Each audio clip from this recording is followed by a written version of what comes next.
muszę się pokornie przyznać, że wydawało mi się, że z tą moją pokorą nie jest tak źle. W błogosławionym doświadczeniu rekolekcji wzięłam do rąk litanię pokory. Po tej stronie mikrofonu jest biedny grzesznik. I proszę o miłosierdzie Boże codziennie i w dniu sądu też będę o nie prosić, bo postanę przed Bogiem z rękami pustymi. I ja wiem, że On mi to miłosierdzie okaże, ale właśnie ile osób w dniu sądu, w dniu naszej śmierci będzie świadczyć przeciwko nam.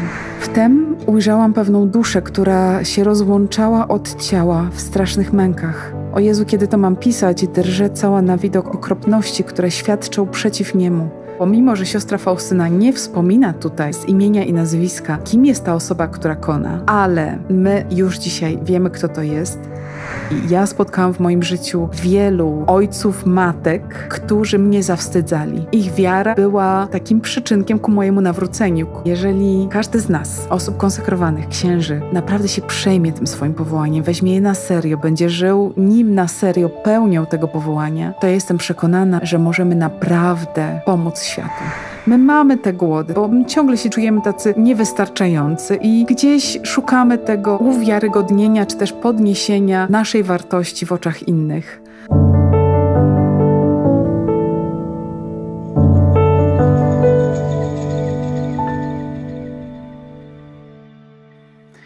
Zeszyty Miłości, pełny odcinek 41. Kochani, witam Was bardzo, bardzo serdecznie. Pozdrawiam z rachamimowego zakątka. I bardzo Wam na początku chcę podziękować za modlitwę. Niektórzy z Was wyczytali to gdzieś z naszych mediów społecznościowych, że byłam na rekolekcjach takich dość długich. To jest pierwszy odcinek, który nagrywamy po moich 30-dniowych rekolekcjach. Tak sobie marzyłam, że tak od razu po powrocie. Normalnie wracam, jeszcze walizki nierozpakowane i usiąść i od razu nagrywać, bo to wszystko było wtedy we mnie takie świeże. Teraz już jest takie po przejściach wejścia w rzeczywistość, biegania, trudu i umęczenia taką codziennością. Ale to też dobrze, bo ja zdaję sobie sprawę, że te wszystkie dobra, które się we mnie podziały, te łaski, które się podziały, one muszą się przegryźć jakoś z codziennością i wtedy będą takie zjadliwe dla Was. Bardzo, bardzo Wam dziękuję raz jeszcze i pamiętałam o Was bardzo serdecznie, szczerze, gorąco. Naprawdę gdzieś tą rzeczywistość tej posługi medialnej przeżywam w taki sposób rodzinny. Ja myślę, że też wiele z Was już tak odczuwa, że tworzymy taką społeczność, rodzinę. Różnie właśnie w ten sposób nawet piszecie o nas, więc super, że się czujecie, że to jest Wasze, to jest Wasz dom, to jest Wasza przestrzeń.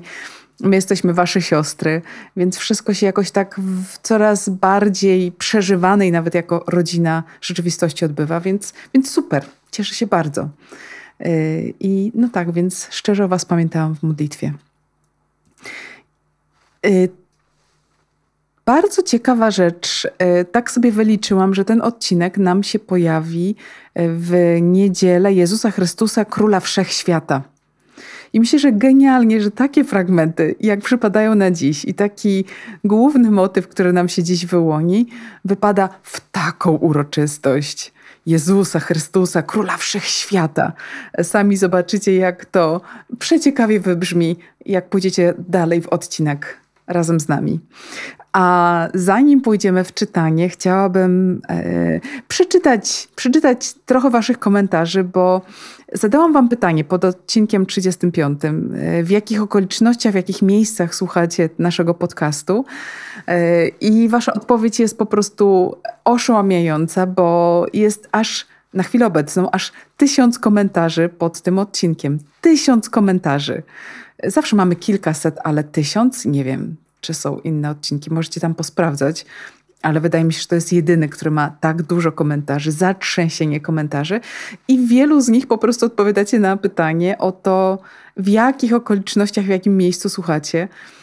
Co jest dla nas przefajne czytać i daje nam też dużo takiego wyczucia lepszego Was, nie? Gdzie jesteście, co robicie, też jak może dostosować lepiej czytanie dzienniczka, komentowanie dzienniczka do tego, w jakich okolicznościach Wy go słuchacie potem, żeby Wam się jeszcze lepiej słuchało, jeszcze lepiej do Was te treści trafiały. Także naprawdę to było dobre pytanie i dzięki za odpowiedzi.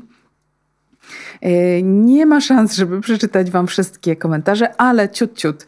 Gdzieś z tych komentarzy wynika nam, że słuchacie nas na przykład z takich miejscowości w Polsce jak Kraków. O dziwo, tak? Prawda? Kraków nas słucha. Kraków słucha Łagiewnik, bardzo dobrze. Warszawa, no oczywista. Dębica, Opole, Nowy Sącz, Leżajsk, Gdańsk, Zielona Góra, Jaworzno, Lublin, Tarnów, Olsztyn, Mielec, Sanok, Gdynia, Łódź, Ruda Śląska, Bydgoszcz, okolice Rzeszowa, Polkowic i Opoczna i wiele innych miejsc. Ale słucha nas też cały świat. Słucha nas między innymi Hamburg, Detroit, Islamabad. Nawet, słuchajcie, przyznam się szczerze, musiałam sprawdzić. To jest stolica Pakistanu, proszę Państwa. Rzym, Austria, Ukraina, Holandia, Anglia, Ateny, Bawaria, Francja, Chicago, Szwajcaria, Belgia, Australia, Jerozolima, Kamerun, Irlandia, Amsterdam, RPA, Norwegia, Włochy, Szkocja, Madryt, Białoruś, Islandia, Mediolan, Nowy Jork, Dublin, Rodos, Wyspa Grecka, mam nadzieję, że rozpoznajecie, Nigeria, San Francisco, Niemcy i wiele innych. Więc mamy taki rozstrzał światowy. Super. Bardzo się cieszę. No i teraz w jakich okolicznościach nas słuchacie? Kilka okoliczności wam zapodam, odczytam. Ja leżę na łóżku i słucham. Oglądam w pokoju. Niedziela po południu. Odpoczywam. No genialne warunki do słuchania i cieszę się, że można przy tych podcastach odpoczywać. Jestem słuchaczem z Krakowa, z Woli Duchackiej i oglądam pracując nad grafiką do jednej z moich przyszłych piosenek. Mamy artystów wśród słuchaczy. Cudownie. Słucham ZMP. Tak, to jest Zeszyty Miłości Pełne. ZMP. Słucham ZMP. Zwykle w niedzielę, a czasem w tygodniu. Pozdrawiam ciepło z brzegu. Czytamy też razem z mężem. I rozmawiamy o treściach z dzienniczkach. Jak mnie to cieszy. Normalnie jak małżeństwo słucha razem, to jest dla mnie miód na serce. I jak jeszcze potem rozmawiacie o tych treściach, to już jest w ogóle cudowna sprawa. Zachęcam wszystkich, żeby znaleźli sobie partnera do słuchania zeszytów, nawet jeżeli nie możecie słuchać razem w danej chwili, ale żeby potem się spotkać, czy to w domu, czy wyjść razem do kawiarni i porozmawiać o tych treściach. To będzie dodatkowe przemielenie materiału dla was i te treści będą was osiadać i pogłębiać się. I to jest, o to by chodziło, żeby te treści naprawdę przemieniały nasze życie i łączyły nas między sobą. To jest genialne, 2 w 1. Lubuskie, Zielona Góra. Mam dorosłe dzieci. Słucham sobie w pokoiku, siedząc wygodnie, w łóżeczku spokojnie, a słuchając, kreślę, notuję i cieszę się bardzo. To też mnie bardzo cieszy, jak rzeczywiście robicie sobie jakieś notatki. Też właśnie głównie pod tym względem, że ja sama wiem, że jak notuję, to słucham dwukrotnie i mogę wracać do tych treści, więc zachęcam was, żebyście do słuchania zeszytów mieli też swój zeszyt. To polecam.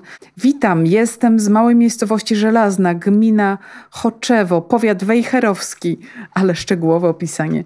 Słucham siostry sam w pokoju, czyli w wyciszeniu. Super. Warszawa, kanapa, koc i kot najczęściej. No to jest zestaw. KKK. Kanapa, koc, kot. San Francisco. Ze względu na różnicę czasową słucham w niedzielę z samego rana albo w poniedziałek, kiedy przygotowuję śniadanie dla mojej śpiącej żony. To jest mąż, proszę Państwa. Przygotowuje śniadanie dla śpiącej żony i słucha takich duchowych treści. Albo kiedy coś tworzę. Kolejny artysta. No naprawdę, na moją artystyczną duszę to jest w ogóle uradowanie też szczególne. Szczęść Boże, ja wyklejam obrazek. Kolejna dusza artystyczna. Wyklejam obrazek i słucham, a mieszkam w Nowym Dworze koło Bydgoszczy. Super. Słucham w trasie. Dziś w drodze do Szwajcarii. Słucham wszystkich odcinków Zgrodu nad Brdą. Bydgoszcz. To dobre do ćwiczenia dykcji przed czytaniem. Gród nad Brdą. Bydgoszcz. Pracuję we Francji. Słucham. Jestem z Wilna. Słucham podczas prac domowych albo w drodze. Szczęść Boże z Amsterdamu. Słucham, odpoczywam w niedzielne popołudnie. Pozdrawiam z Londynu. Słucham dziś przy kawie. Mam nadzieję, że smaczna. Słucham cię, siostro, siedząc w fotelu. Wygodnie, podejrzewam, że wygodnie. Jest to najprzyjemniejsza część mojej niedzieli, którą pragnę spędzić z naszym kochanym Ojcem, Panem Bogiem. No ślicznie, ślicznie po prostu. Dzięki i tych komentarzy jest jeszcze dużo.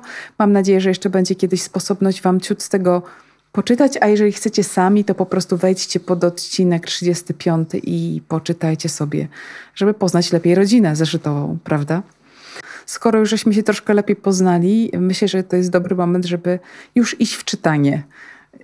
Dzisiaj mamy dużo fajnych fragmentów, naprawdę fajnych. Mam mocno pozaznaczany, popisany dzienniczek. I tak, nie ma słowniczka. Idziemy. Tak. Idziemy. Przyjdź Duchu Święty. Przyjdź Duchu Święty i pomóż nam słuchać z uwagą. Daj nam skupienie, gdziekolwiek teraz jesteśmy, czy w podróży, czy na kanapie, czy coś robimy, śniadanie, czy coś wyklejamy, projektujemy, czy sprzątamy. W jakichkolwiek okolicznościach jesteśmy, Ty sam wypełnij teraz nasze serca, nasze umysły swoim pokojem i łaską skupienia, abyśmy jak najwięcej usłyszeli takich treści, które będą budowały nasze życie, pogłębiały naszą duchowość. Amen. Dzienniczek świętej siostry Faustyny, zeszyt 1. Numery od 424 do 434. W pewnej chwili, 12 maja 1935 roku, wieczorem zaledwie się położyłam do łóżka, zaraz zasnęłam. Ale jak prędko zasnęłam, tak jeszcze prędzej zostałam zbudzona. Przyszło do mnie małe dziecię i zbudziło mnie. Dziecię to było wiekiem, jakoby roczek miało i zdziwiłam się, że tak ślicznie mówi, bo przecież dzieci w tym wieku nie mówią wcale albo mówią bardzo niewyraźnie. Było niewymownie piękne, podobne do dzieciątka Jezus i rzekło do mnie te słowa: patrz w niebo. A kiedy spojrzałam w niebo, ujrzałam świecące gwiazdy i księżyc. Wtem zapytało mnie to dziecię: czy widzisz ten księżyc i te gwiazdy? Odpowiedziałam, że widzę. A ono mi odpowiedziało te słowa: te gwiazdy to są dusze wiernych chrześcijan, a księżyc to są dusze zakonne.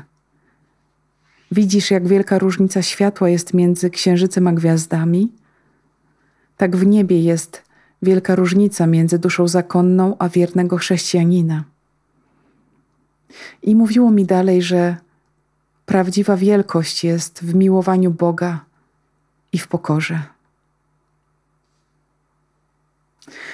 Wtem ujrzałam pewną duszę, która się rozłączała od ciała w strasznych mękach.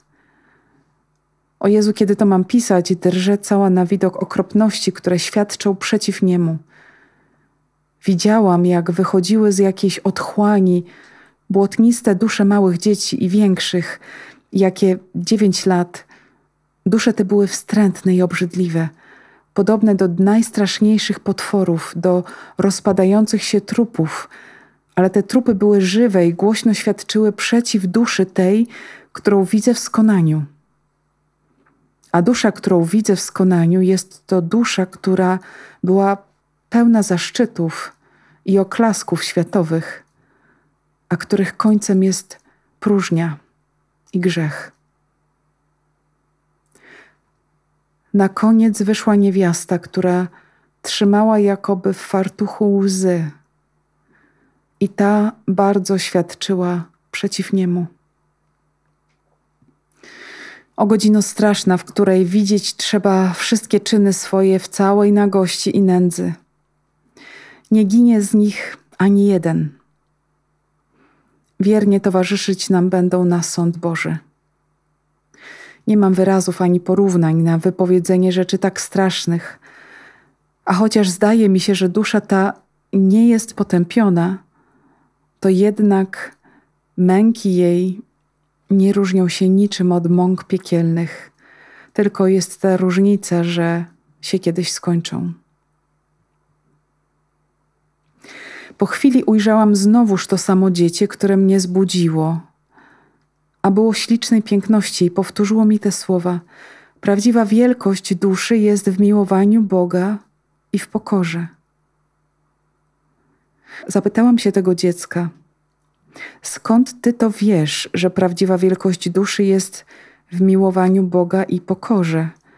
Przecież tę rzecz mogą wiedzieć tylko teologowie, a przecież tyś się nawet katechizmu nie uczyło. Jakże o tym wiesz? A ono mi na to odpowiedziało, że wiem i wszystko wiem. I w tej chwili znikło. Jednak nie zasnęłam wcale. Umysł mój zmęczony tym, com zaczęła rozważać, to, com widziała. O dusze ludzkie, jak późno poznajecie prawdę. O przepaści miłosierdzia Boga, rozlej się co rychlej na świat cały, według tego, coś sam powiedział. 5. miesiąc 1935 roku. W pewnej chwili, kiedy wyczułam wielkie zamiary Boże względem mnie, przeraziłam się ich wielkością i uczułam się zupełnie niezdolną do ich spełnienia. I zaczęłam unikać wewnętrznie rozmów z Nim, a czasem zastępowałam modlitwą ustną. Czyniłam to z pokory, ale wkrótce poznałam, że nie była to prawdziwa pokora, ale wielka pokusa szatana. Kiedy raz zamiast modlitwy wewnętrznej zaczęłam czytać książkę duchową, usłyszałam w duszy te słowa wyraźnie i silnie: przygotujesz świat na ostateczne przyjście moje. Przejęły mnie do głębi te słowa i chociaż udawałam, jakobym ich nie słyszała, jednak rozumiem je dobrze i nie mam w tym żadnej wątpliwości. Kiedy raz zmęczona tą walką miłości z Bogiem i ustawicznym wymawianiem się, że jestem niezdolna do spełnienia tego dzieła, chciałam wyjść z kaplicy, ale jakaś moc mnie zatrzymała, czułam się ubezwładniona. Wtem usłyszałam te słowa: zamierzasz wyjść z kaplicy, ale nie wyjdziesz ze mnie, bom wszędzie jest. Sama ze siebie nic uczynić nie zdołasz, ale ze mną wszystko możesz.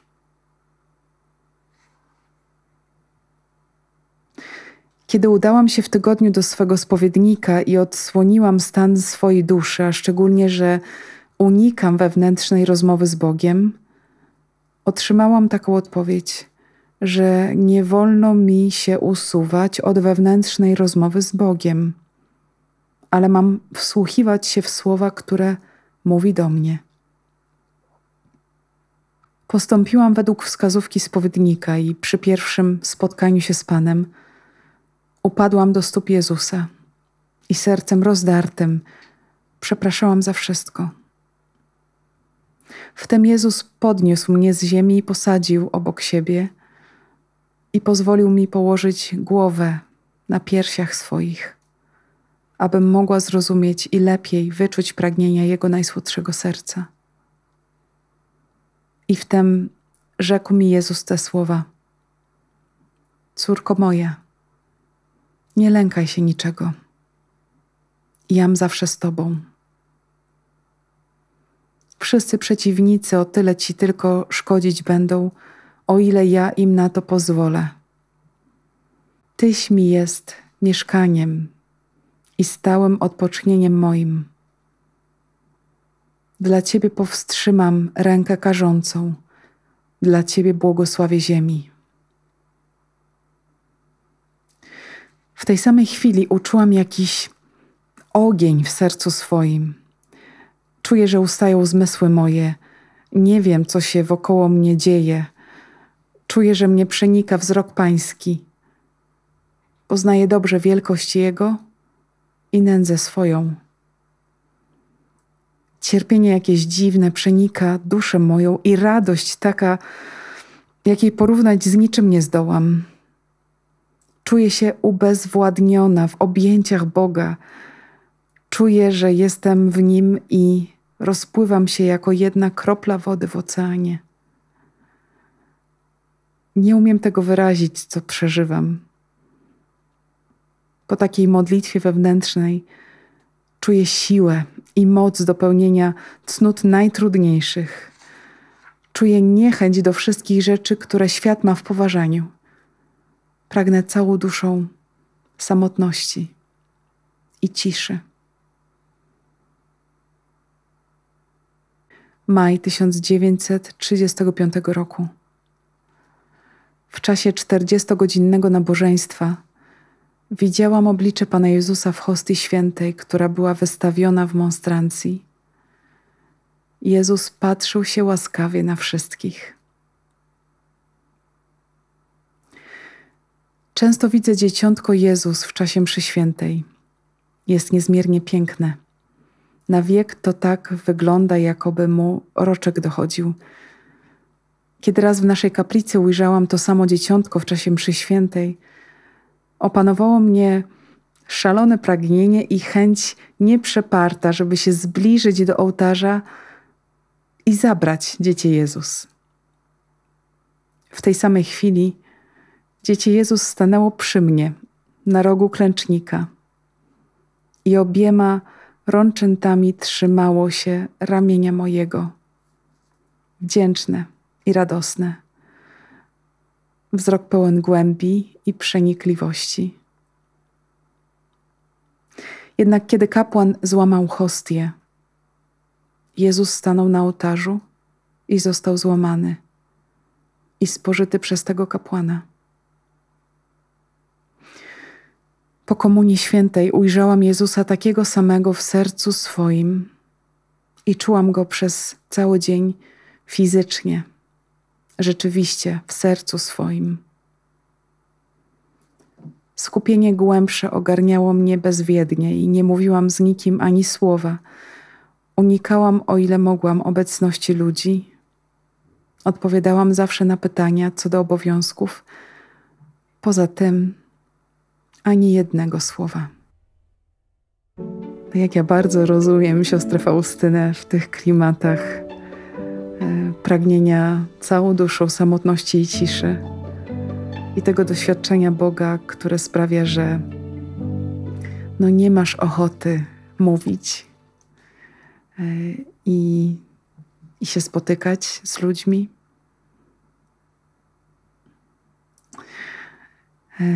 Nie jest to coś złego, nie jest to coś, co świadczy o tym, że nie kochasz ludzi, tylko to spotkanie z Bogiem rzeczywiście wprowadza cię w takie doświadczenie tak głębokie, że wszystko, co zewnętrzne wydaje się być takim rozproszeniem i czymś zupełnie niepotrzebnym.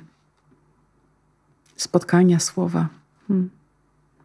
Niepotrzebne. Dlatego zawsze jak myślę o niebie, to czasami sobie tak myślimy, że pójdę do nieba, będę miał tyle pytań albo tyle spotkań jeszcze przed nami, na niebo czeka. A z drugiej strony, jak my już Go zobaczymy, jak my już się z Nim spotkamy, jak my już z Nim będziemy, co więcej będzie trzeba? Czy będą jakiekolwiek pytania, czy będą jakiekolwiek pragnienia poza tym, że jestem z Nim? Nie wiem. Nie wiem, ale rozumiem siostrę Faustynę, po prostu rozumiem.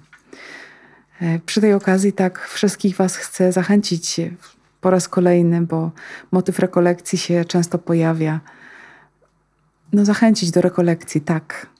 Szukajcie takich przestrzeni rekolekcji, czasu na rekolekcję. Jeżeli ja zdaję sobie sprawę, że tak, że rzeczywiście mając rodzinę, pracę, tego czasu na rekolekcję może być mało, ale każdy z was ma urlop. Może wyjątkowo zrobić takie szaleństwo i gdzieś tego urlopu przeznaczyć trochę właśnie na rekolekcje. Czy to będą weekendowe, 3-dniowe, 5-dniowe, 8-dniowe. Warto. Dla tych spotkań z Bogiem i ze sobą samym na dużo głębszym poziomie niż nam codzienność na to pozwala. Naprawdę warto. I mówiąc o rekolekcjach, to też od razu wejdę w ten nasz pierwszy tutaj fragment, który czytałam, który pewnie jest trochę kontrowersyjny. Zaraz go sobie przypomnimy. Ten obrazek nieba, gwiazd, księżyca. Kojarzycie, jak siostra Faustyna pisze o tym małym dziecku, które ją wybudziło nagle w czasie nocy i mówi: spójrz w niebo, i się pyta, czy widzisz ten księżyc i gwiazdy. No widzę. I to dziecko jej mówi: słuchaj, te gwiazdy to są dusze wiernych chrześcijan, a księżyc to są dusze zakonne. Czy widzisz jakąś różnicę? Widzisz różnicę światła? Ile one dają? I taka różnica jest w niebie pomiędzy duszą zakonną a duszą wiernego chrześcijanina.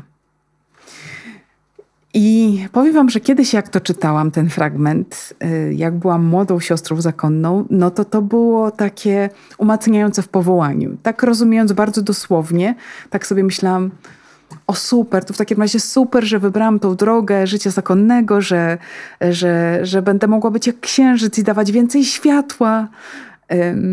I to mnie tak umacniało, że dobrze wybrałam.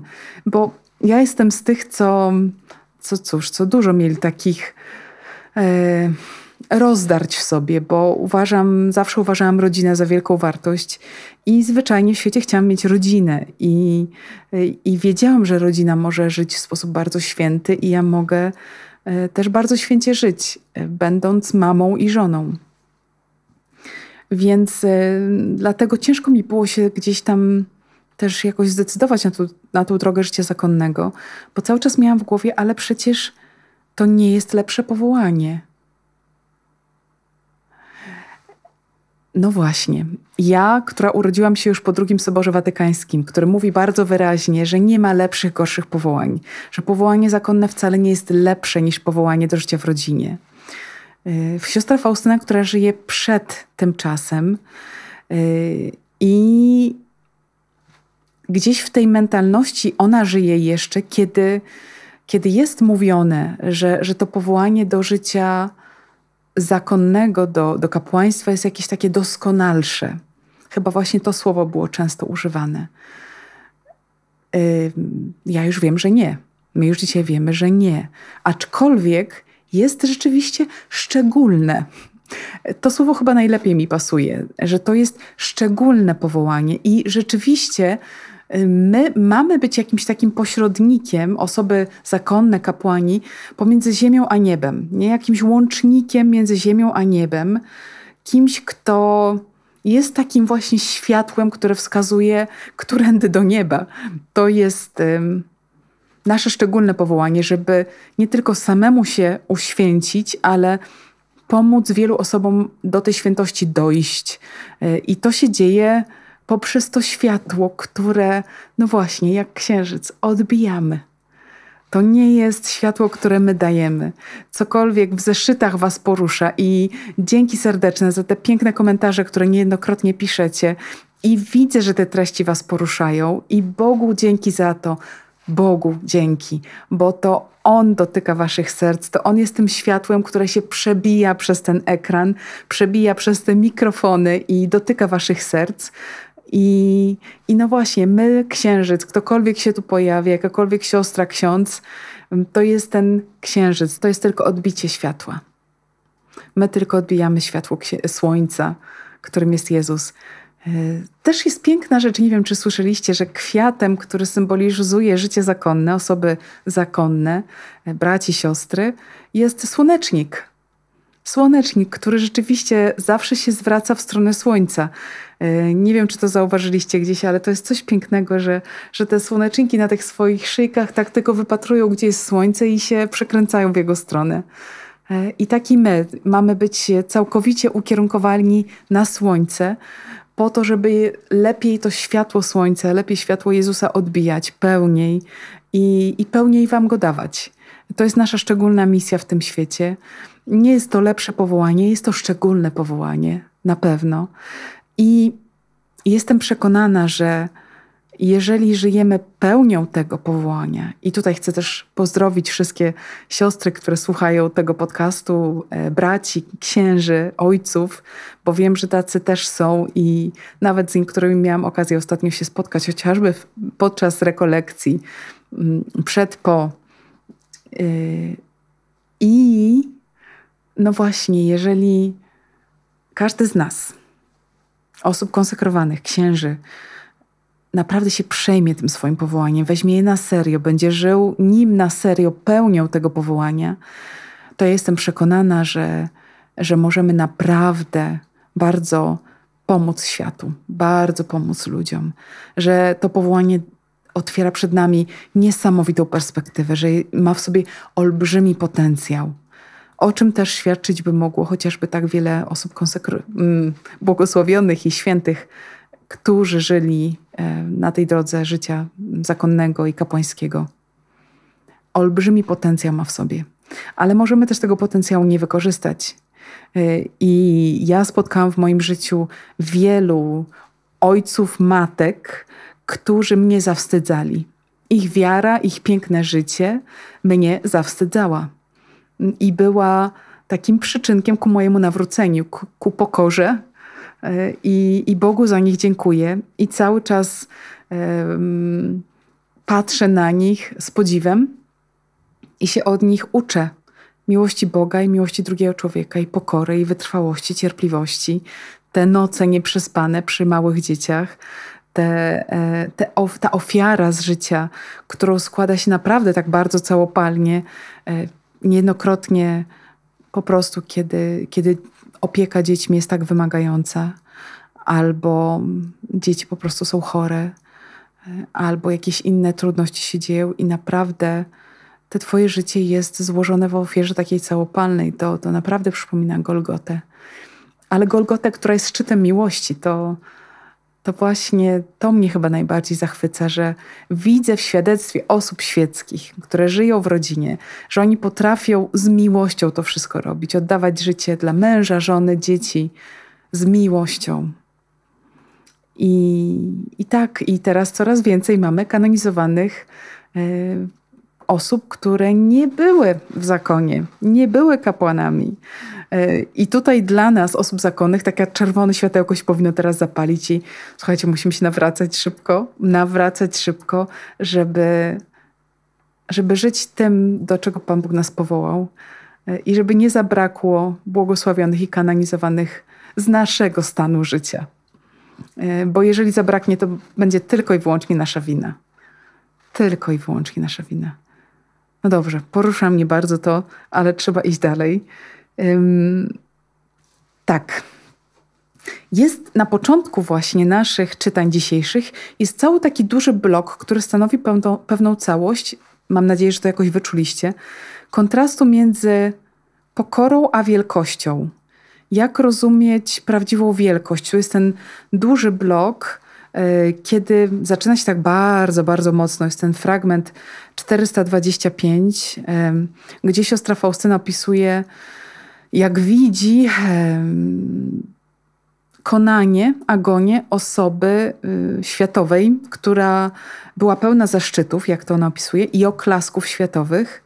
Czyli ktoś jakby z tej rzeczywiście, z pierwszych stron gazet byśmy powiedzieli dzisiaj, no ale i za czasów siostry Faustyny były gazety, także założy się, że ta osoba też była na pierwszych stronach gazet. I kto z was zna już siostrę Faustynę i jakoś jej historię, jej dzienniczek, już wie, o kim mowa. Bo pomimo, że siostra Faustyna nie wspomina tutaj z imienia i nazwiska, kim jest ta osoba, która kona, ale my już dzisiaj wiemy, kto to jest, bo raz, że siostra Faustyna zapisuje datę 12 maja 1935 roku. Możemy zobaczyć, sprawdzić sobie, kto umierał w tym dniu. Z takich osób światowych, osób pełnych zaszczytów.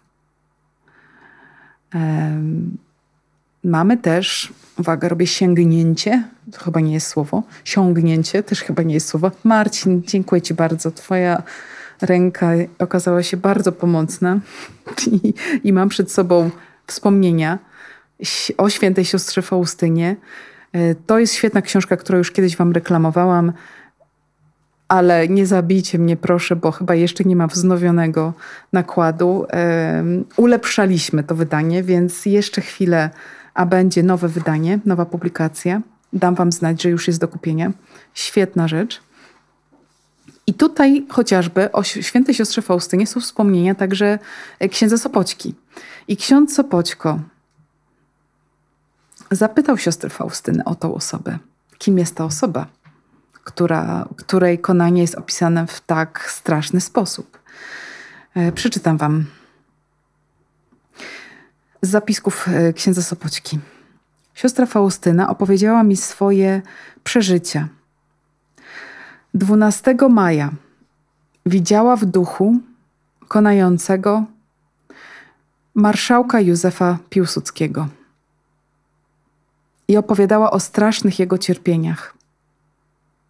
Pan Jezus miał jej to pokazać i powiedzieć: patrz, czym kończy się wielkość tego świata. Widziała następnie sąd nad nim, a gdy zapytałem, czym się on skończył, odpowiedziała: zdaje się, miłosierdzie Boże za przyczyną Matki Boskiej zwyciężyło. Więc chwała Panu za to, ale jest to jakoś wstrząsające, bo marszałek Piłsudski jest dla nas bohaterem, prawda? Osoba, która się bardzo pozytywnie zapisała na kartach historii, ale no właśnie, trochę takie niezręczne mówić o konkretnej osobie i tutaj widzimy, że jest ciężko, że moment śmierci ciężki, moment sądu ciężki, że jest wiele osób, które świadczy przeciwko niemu. I okej, to są objawienia prywatne, to jest rzecz taka niezwykła. Gdzieś możemy powiedzieć, dobrze, tutaj nie wchodźmy w takie szczegóły. I ja rzeczywiście wolałabym nie wchodzić w takie szczegóły, zwłaszcza dotyczące właśnie takich tajemnic duszy i tych negatywnych, nie? O sobie mogę mówić, o swojej biedzie mogę mówić. I tu nie mam z tym problemu, bo to jest moja bieda i ja ją przed Wami, mam nadzieję, że czasami odsłaniam, tak że nie macie wątpliwości, że po tej stronie mikrofonu jest biedny grzesznik. I rzeczywiście wiem, że proszę o miłosierdzie Boże codziennie i w dniu sądu też będę o nie prosić, bo stanę przed Bogiem z rękami pustymi. Tylko będzie moja pustka i mój grzech.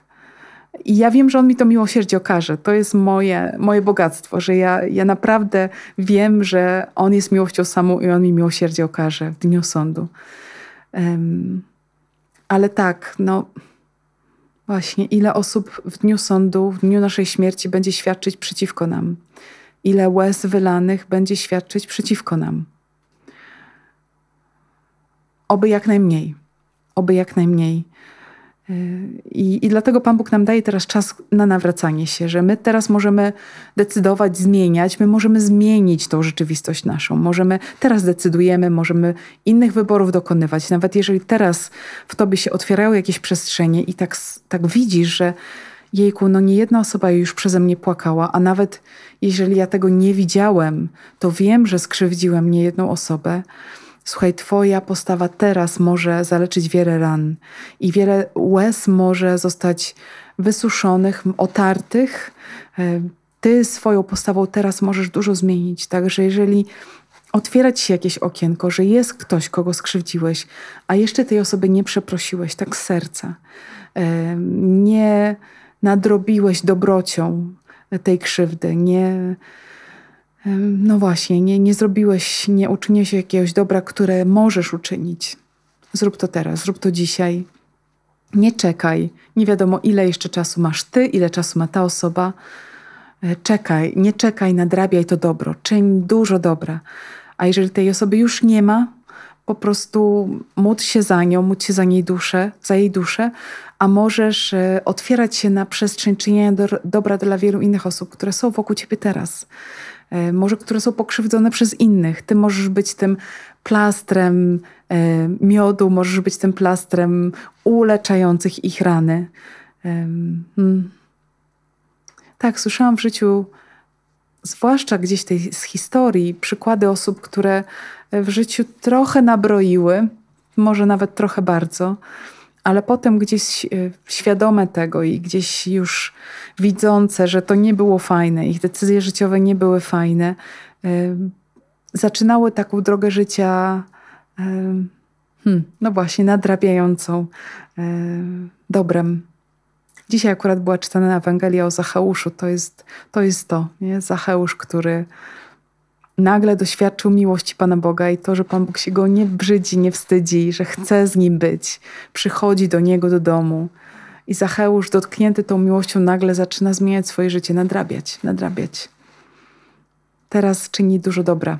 Nie tylko wynagradza, łagodzi, gdzieś naprawia te błędy, które uczynił, ale czyni jeszcze dodatkowe dobro. I oby tak było w naszym życiu, żebyśmy nadrobili te dobro, którego żeśmy nie zrobili.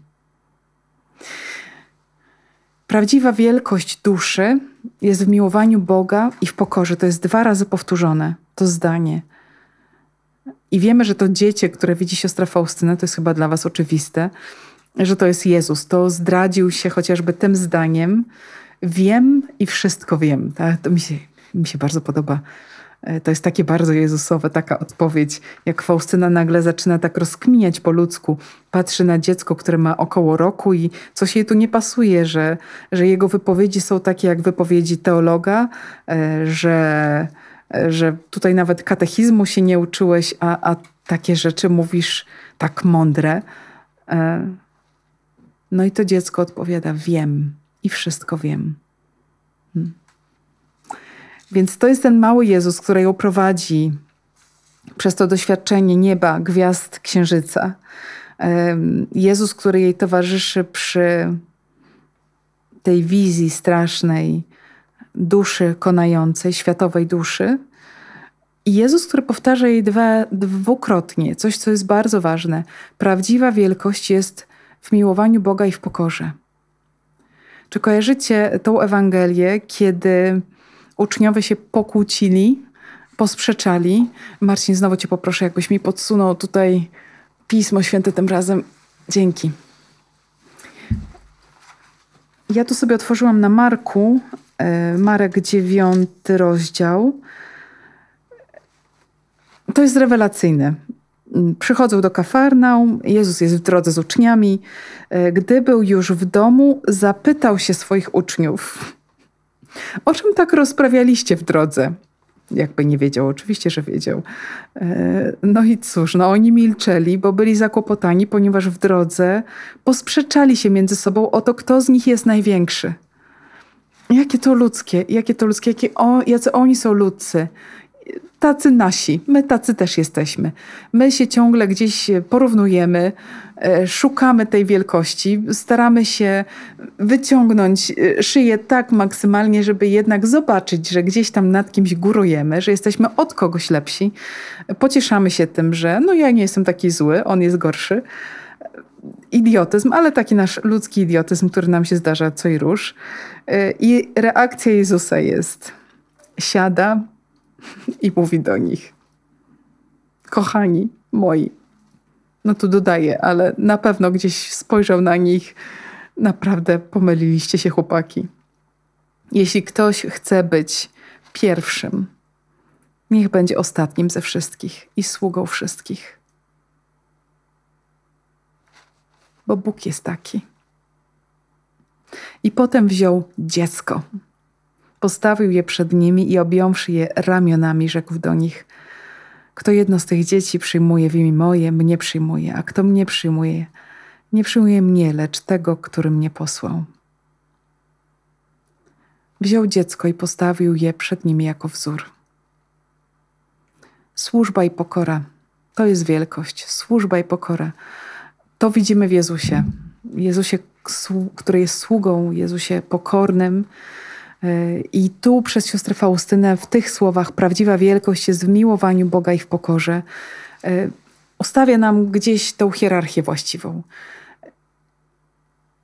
Tak dużo jest o pięknie pokory w tych fragmentach, że jak dla mnie to jest główny motyw dzisiejszego czytania.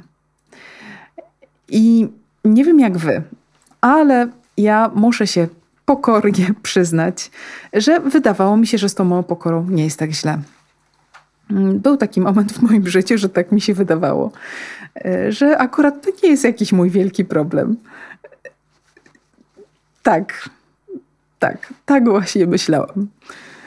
I w błogosławionym doświadczeniu rekolekcji wzięłam do rąk litanię pokory i zaczęłam się nią modlić. Mam nadzieję, że znacie litanię pokory. Zachęcam, możecie sobie wygooglować, ona gdzieś na pewno w sieci jest, a my też gdzieś wrzucimy w komentarzu, może w komentarzu właśnie jak się zmieści pod tym nagraniem. Litania pokory. Ja mam tu przed sobą taką karteczkę, gdzie mam ją spisaną i przeczytam wam trochę. Tak w spokoju usłyszcie te słowa, te wezwania i skonfrontujcie się z nimi. Pozwólcie, niech one was skonfrontują. Modlę się, żebyście doświadczyli takiej samej łaski, tudzież jeszcze większej, jak mi została dana, kiedy nagle otwierają ci się oczy na rzeczywistość, która być może dla innych była zupełnie oczywista. Patrzyli na ciebie i wiedzieli, że z tym czy owym masz problem. Ty gdzieś się łudziłeś, że jednak nie. I nagle odkrywasz, łomatko, jednak mam z tym problem. Ale to są błogosławione odkrycia. To nie są takie doświadczenia, które cię przygniatają. To są, jak sami widzicie, ja się uśmiecham to mówiąc, czyli jest to doświadczenie wyzwalające, no bo tak to jest, tak to się dzieje, jak coś pochodzi od Jezusa. Jezus mówi, poznacie prawdę i prawda was wyzwoli. To nie będzie prawda przytłaczająca, to będzie prawda wyzwalająca. Więc jakiekolwiek odkrycie niefajne o sobie, jeżeli to pochodzi od Jezusa, przyjdzie jednocześnie z łaską uszczęśliwienia. To jest to wyzwolenie, które się będzie działo w tobie, że się ucieszysz, że widzisz, że to widzisz, że okej, wiem, gdzie jest problem i to już jest połowa problemu z głowy. Jak ja już wiem, gdzie jest problem, to już mogę nad tym pracować. Najpierw zaakceptować, gdzieś utulić w sobie tą biedę, a potem wziąć się do roboty. Posłuchajcie paru wyzwań z tej litanii pokory. Jest kilka różnych tłumaczeń. Ja mam akurat takie przed sobą. Jezu cichy i pokornego serca, wysłuchaj mnie. Od pragnienia, aby mnie zbytnio szanowano, wyzwól mnie, Panie. Od pragnienia, aby mnie potrzebowano, wyzwól mnie, Panie. Od pragnienia, aby mnie chwalono, wyzwól mnie, Panie. Od pragnienia, aby mnie nad innych przedkładano, wyzwól mnie, Panie. Od pragnienia, aby mnie uznawano, aby się mnie radzono, wyzwól mnie, Panie. Od lęku przed upokorzeniem, wybaw mnie, Panie. Od lęku przed pomijaniem, zapomnieniem, wyśmianiem, posądzaniem, wybaw mnie, Panie. Od smutku na widok mojej nędzy, zachowaj mnie, Panie. Od smutku, gdy będą mnie upominać, gdy będą mnie upokarzać, gdy będą mną pogardzać, gdy będą mnie wyśmiewać, gdy będą o mnie zapominać, gdy będą mnie pomijać. Zachowaj mnie, Panie. Aby inni byli bardziej kochani niż ja. Naucz mnie tego pragnąć. Aby inni byli bardziej cenieni ode mnie. Naucz mnie tego pragnąć. Aby inni byli chwaleni, a ja zapomniany. Naucz mnie tego pragnąć. Aby wszyscy byli świętsi ode mnie, o ile tylko ja będę tak święty, jak Ty tego pragniesz. Naucz mnie tego pragnąć, Jezu. Cudo, wyzwalające cudo. I taka modlitwa, myślę, do powtarzania często, bo robi nam też swoisty rachunek sumienia. Jak się czułeś, słysząc te wezwania? Czy była w tobie zgoda na te treści? Czy był w tobie jakiś zgrzyt, jakiś bunt? Przyjrzyj się temu. Może odsłuchaj jeszcze raz, albo sam chwyć za tekst Litanii Pokory i przypatrz się właśnie, co się w tobie dzieje. Czy tam jest pokój, szczęście, czy tam jest właśnie jakiś ból, coś cię ukuło, ubodło. Podejdź do tego z odwagą, z Jezusem i przypatrzcie się temu. Litania Pokory. Polecam. Dobrze. W dzisiejszych fragmentach pada też takie mocne wyznanie Jezusa, mocne słowa od Jezusa, który mówi do siostry Faustyny, tej bardzo pokornej dziewczyny, bardzo pokornej, która cały czas uważa, że jest niezdolna do spełnienia wielkich dzieł Bożych. A Jezus mówi, ty, Faustyna, właśnie ty przygotujesz świat na ostateczne przyjście moje. Tak, ty. I reakcja Faustyny jest genialna. W ogóle ona już od jakiegoś czasu, jak tu pisze, zaczyna wyczuwać wielkie zamiary Boże wobec siebie. I co? I zamiast dawać sobie przestrzeń takiej modlitwy wyciszonej, gdzie dobrze można usłyszeć głos Boży, gdzie On się może najłatwiej do nas dobić. Już to wam chyba mówiłam, że Jezus wyznał siostrze Faustynie, że Jego głos jest cichy. Po prostu. On ma w sobie tak wielką subtelność, że On nie krzyczy. Więc jak my żyjemy w wiecznym chaosie i nie dajemy sobie takich przestrzeni wyciszenia, no to nie możemy usłyszeć tego Pana Boga, co On do nas mówi. A warto, bo pierwszy Jego komunikat zawsze do nas to jest ten bazowy, który potrzebujemy usłyszeć codziennie. Kocham Cię. Kocham Cię. Także jest to naszą głupotą, że nie dajemy sobie tej przestrzeni wyciszenia, modlitwy, takiej cichej, takiego trwania w obecności Bożej. Wróćcie sobie może do odcinka o adoracji. To był ten odcinek, który mam nadzieję pomógł wam wielu gdzieś odnaleźć się w przestrzeni adoracji i nie stresować się tym, że ja nie wiem jak.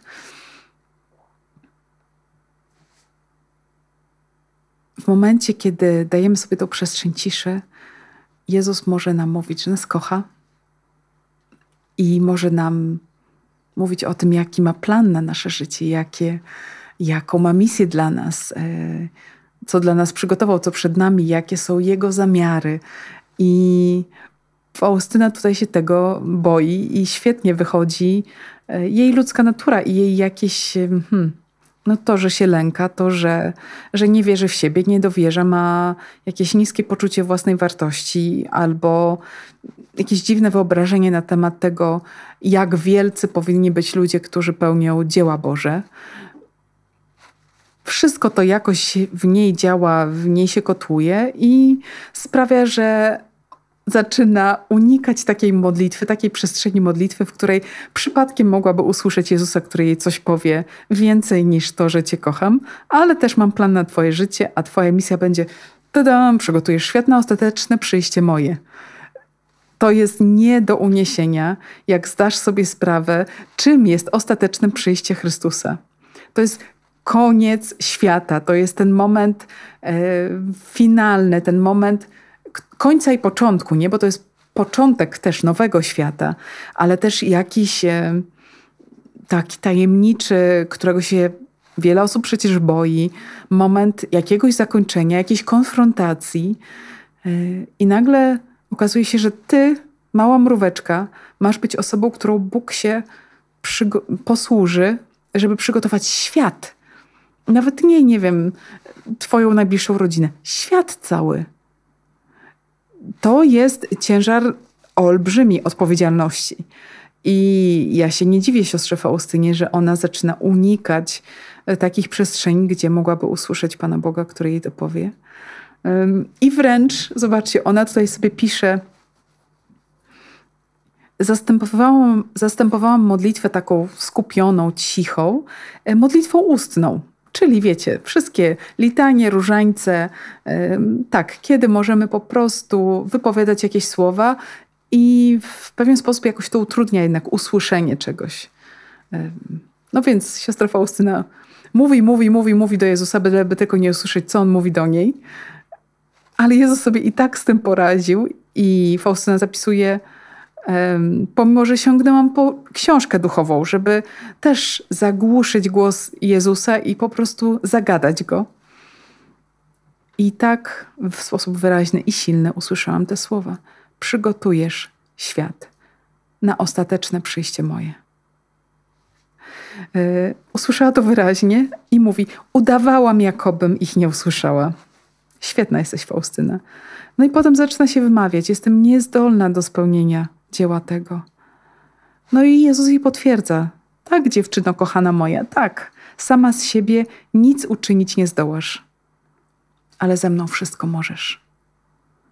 Tak podstawowa prawda życiowa. Sama z siebie nic, ale ze mną wszystko. Wszystko, dosłownie wszystko możesz. Więc czegokolwiek się teraz boisz, cokolwiek jest taką twoją przestrzenią, gdzie mówisz: nie dam rady, jestem niezdolna do spełnienia tego dzieła. Cokolwiek to jest, w jakiejkolwiek przestrzeni, czy duchowej, czy życiowej, relacyjnej, pracy. Czujesz, że nie dasz rady, że się do tego nie nadajesz, jesteś niezdolna. Jeżeli to jest coś, do czego cię zaprasza Bóg, to tak, jesteś niezdolna, ale dasz radę.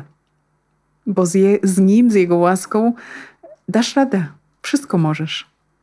Tylko to pytanie główne jest, czy On tego chce. To o to się naprawdę na modlitwie powinieneś pytać, czy to jest coś, czego Ty chcesz, Jezu. Ja się czuję niezdolna do tego, ale jeżeli Ty tego chcesz, wchodzę w to. Odważnie, bo wiem, że z Tobą wszystko dam radę. Ale jeżeli Ty tego nie chcesz, no to w ogóle nie będę się rzucać z motyką na księżyc, bo rzeczywiście nic nie podołam temu wyzwaniu. Ono nie jest od Ciebie, nie będziesz mi w nim błogosławił, pomagał, bo to nie jest jakieś dobro, które ma się wydarzyć, więc nie wchodzę w to. Ja się namęczę, bez sensu. Może będzie nawet jakieś pozorne dobro. Wiecie, jest coś takiego jak pozorne dobro, coś, co wydaje się być dobrem. Ja czasami gdzieś z lękiem tak trochę myślę: o rany, nagraliśmy ten odcinek, piszecie dobre komentarze, a może to jest tylko pozorne dobro. Też muszę badać, czy to, co robimy, jest zgodne z wolą Bożą. Też biorę to na modlitwę, też pytam Pana, też rozeznaję, czy On tego chce. I tak, tylko wtedy, kiedy to jest coś, czego On chce, to jest realne dobro, które się dzieje. Pozornego dobra w naszym świecie, myślę, że dzieje się sporo. Ale chodzi nam o takie, które będzie dobrem na wieczność całą i naprawdę realnie będzie pomagać ludziom, a nie tylko fajne to jest, to za mało. To ma być realne dobro, które cię do Boga przybliży, które cię przygotuje na ostateczne przyjście Chrystusa, które cię przygotuje na moment twojej śmierci. Że będziesz gotowy spotkać się z Bogiem, że będzie cię jakoś konfrontowało za życia tak, że rzeczywiście w momencie śmierci nie będzie multum ludzi, którzy będą świadczyć przeciwko tobie, bo ty już za życia wyprostowałeś swoje ścieżki, ty już tak nauczyłeś się wyczuwać Jezusa, Jego pragnienia, Jego drogi. Tak blisko się z Nim zżyłeś, że nie popełniałeś tak tysięcy głupich błędów w życiu, że nie miałeś ambicji światowych, że nie szukałeś poklasków, zaszczytów, które za życia by cię nakarmiły. I to nieważne na jaką skalę, czy na skalę internetową, czy sceny jakiejś w Opolu, czy na jakimś stadionie, czy gdzieś po prostu w swoim środowisku, żebyś był po prostu tam oklaskiwany. My mamy te głody, słuchajcie, bo my ciągle się czujemy tacy niewystarczający i gdzieś szukamy tego uwiarygodnienia, czy też podniesienia naszej wartości w oczach innych. No taka nasza ludzka bieda, no. Więc jak tylko to zauważymy, że podejmuję tą czy inną akcję po to, żeby właśnie mi ktoś poklaskał, żeby mnie podniósł, żebym ja się poczuł bardziej wartościowy, no to stop. Zrób stop tutaj. Albo zacznij prosić o czystość intencji, żeby Pan Bóg ci oczyszczał te intencje, żebyś już nie szukał tego. Rób dobro dla robienia dobra. Z czystą intencją, dla większej chwały Pana, żeby więcej osób poznało, jaki On jest dobry, jaki On jest cudowny, a nie żeby Ciebie w tym zobaczyli. Myślę, że to będzie taka, wiecie, nasza droga. To nie jest tak, że to od razu się uda zrobić. Podejmujesz pracę nad tym i super, i wytrwaj. Ja też nad tym pracuję i wiem, że to będzie droga, że to nie jest łaska raz dana i na zawsze dana i już zawsze będzie super. Zawsze trzeba czuwać i badać siebie, badać swoje sumienie, rozmawiać z Panem, pytać, czy Ci się podobam, czy to, co robię, podoba się Tobie. I to jest najważniejsze kryterium wszystkich naszych decyzji. I zobaczcie, ten Jezus jest tak zadowolony z siostry Faustyny. W numerze 431 mówi: Tyś mi jest mieszkaniem i stałym odpocznieniem moim. Jejku, jak ja bym chciała coś takiego od Jezusa usłyszeć. Jesteś mi mieszkaniem, w Tobie odpoczywam. I dalej mówi, że nie tylko to pozostaje w tej relacji między mną a Tobą. Dla Ciebie powstrzymuję rękę karzącą, dla Ciebie błogosławię ziemi. Ta nasza miłość, to nasze bycie razem w harmonii, w jedności owocuje tym, że innym ludziom jest lepiej. W kolejnym numerze 432 jest opisana też taka piękna łaska. Siostra Faustyna pisze: czuję się ubezwładniona w objęciach Boga. Czuję, że jestem w Nim i rozpływam się w Nim jako jedna kropla wody w oceanie. I to doświadczenie bycia tak blisko Boga daje jej moc i siłę do pełnienia najtrudniejszych rzeczy. Widzicie, to nie jest takie romantyczne, takie rozklejenie się, takie gorące kluchy przy Jezusie i nic tylko chcę, żeby On mnie przytulał. Nie. To bycie przy Nim, to doświadczenie miłości Jego sprawia, że ja mam moc i siłę do pełnienia najtrudniejszych rzeczy. Że trochę sobie przy Nim pobędę, trochę On mnie poprzytula i to mi wystarcza na wejście po prostu na Mount Everest, K2 i inne giewonty. Tak. Dobrze. Kochani, trzeba nam lądować. Zostałam ochrzczona przez Marcina siostrą Gadułą. Wiem, że bardzo chciał, żeby to wybrzmiało, więc niech wybrzmi. Siostra Gaduła i rzeczywiście patrzę na zegarek, mówię już ponad godzinę. Pozdrawiam Was i dziękuję za Waszą wytrzymałość, wytrwałość i słuchanie. I patrzę jeszcze na moje notatki, czy coś miałam Wam na koniec powiedzieć.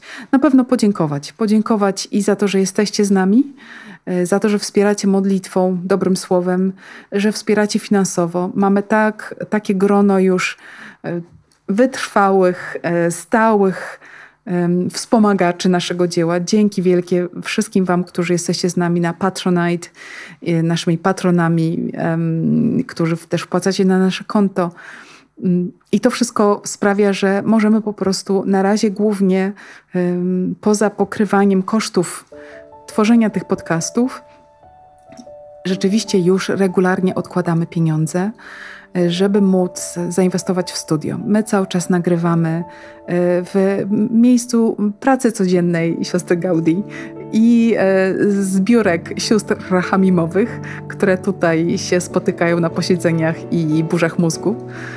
Ale jest nadzieja, że będziemy mieli w końcu studio, prawdziwe studio, gdzie będziemy mogli nagrywać i to nam bardzo, bardzo, bardzo życie ułatwi.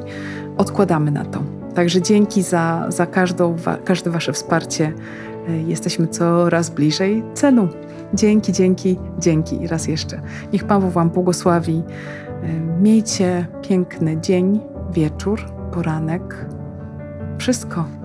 Relacje miejcie piękne. Spotkania z Bogiem miejcie piękne. O to się dla Was modlimy.